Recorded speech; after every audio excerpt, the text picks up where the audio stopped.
मुझे गोटे ताटिया बेसन नहीं एठी मु स्वाद अनुसार लुण देदेली हल्का हलदी देदेवी हेंगू टिके देदेली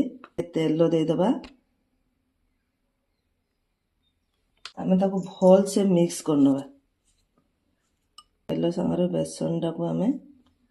भल से मिक्स करनले तापरे आम पानी देदबा हल्का हल्का पानी दबा बेसी पानिया करिवेनी बेटरटा एमती रखिबे पानिया करिवेनी यही छांचटा नहीं आम किसी तेल देदबा भितरे यही सरू छांचटा नहीं आपण मानकर जदि एमती थी आउ गोटे थी बड़ छांच आपण मैंने नहीं पारे मुझे सरू छांचटा नहीं यहीटा जे अच्छी या सांगे मुझे कभर करदेली कभर करके एमती फिट करदेली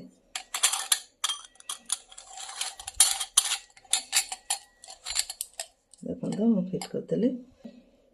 ताको आम या मध्य देदेले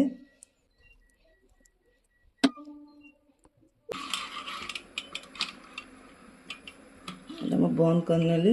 आप डायरेक्ट यहाँ टेकबेनि यहीटा जे अच्छी यहाँ को टिपिदेवे टिपिदेले यहाँ उठीज आप आराम से ये बंद करेंगे आंचटा को पूरा लो फ्लेम रे रखी कहीं तेल बेसी गरम है माने जिनसटा जलीज से आप लो फ्लेम रे ही करेंगे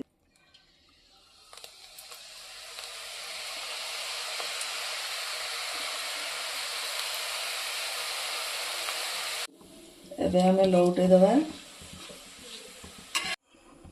आम ए काढ़ी नेले बेसी गोल्डन हवा पर्यंत रखिबेनी माने हार्ड है कि कोला पड़ी जीवो तेल रे पड़ी माने बाहर आम रखिदेले सी ठीक कलर आसीजिवो देखंतु केते क्रिस्पी हेची केते सुंदर भांगी जाउची प्रस्तुत हो गला आज रेसिपी झुरी भजा मो रेसिपी जदि आपण मानको भल लागथो लाइक कमेंट शेयर और सब्सक्राइब कर देबे।